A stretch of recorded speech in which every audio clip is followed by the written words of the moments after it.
The Afghan humanitarian situation is depleting by the day, and the Taliban-ruled country is now staring at a massive crisis. Poverty and unemployment are widespread, and in absence of money owing to Washington freezing Afghan accounts, the international observers fear that a large section of the society, nearly 60% of them, stand on the cusp of having acute food shortage. A global appeal has been made by the United Nations urging countries to support, but little response has so far been witnessed, with countries still doubting the Taliban's credibility.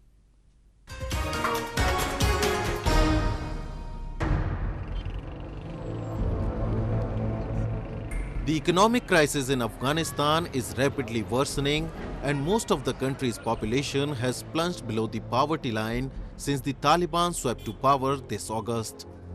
Humanitarian organizations say millions of Afghans, including children, could die of starvation unless an urgent intervention is made. According to World Food Programme's projections, 22.8 million people, more than half of Afghanistan's 39 million population, were facing acute food insecurity compared to 14 million just 2 months ago.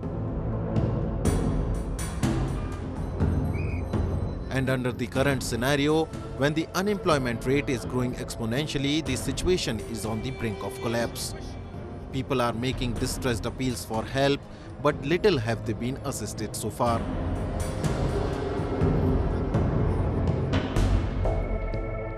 واقعاً کلی می‌بینیم که ما در یک بحران اقتصادی خراب قرار داریم. وضعیت مردم این تقریباً 99% مردم زیر خط فقر زندگی دارند.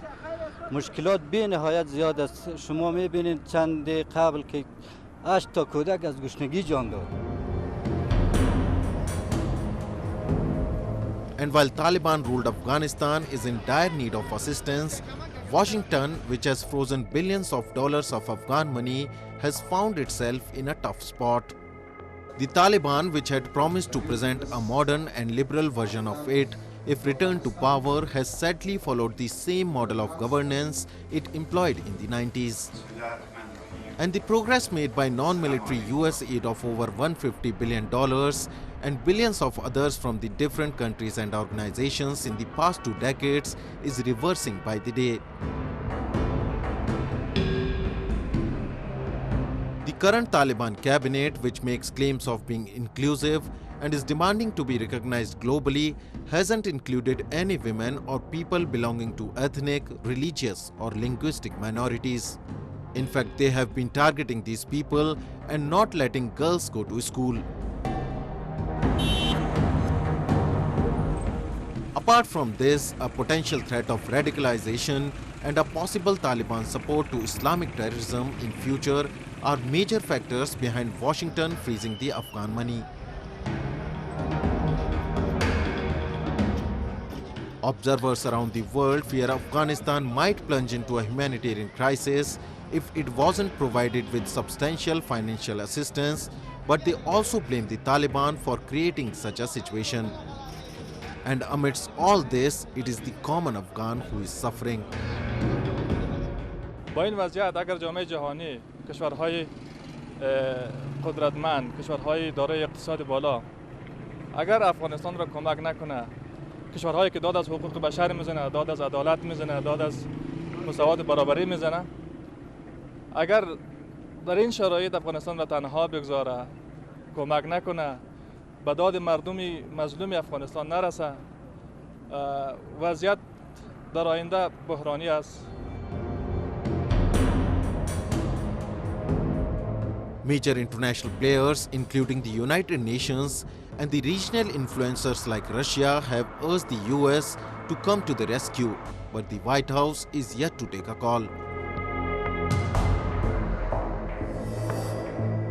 UN Secretary General Antonio Guterres has called for the International Monetary Fund to agree on waivers or mechanisms to get money into Afghanistan.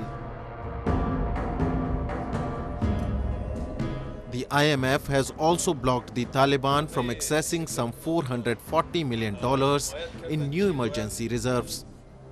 But even if the money is given to Afghanistan, it is not going to bring any significant change in the country's situation. It is the entire economy that is at stake. It is the entire state that stands on the verge of failure. Only an integrated global effort can save the country, and that is not appearing to be happening anytime in near future.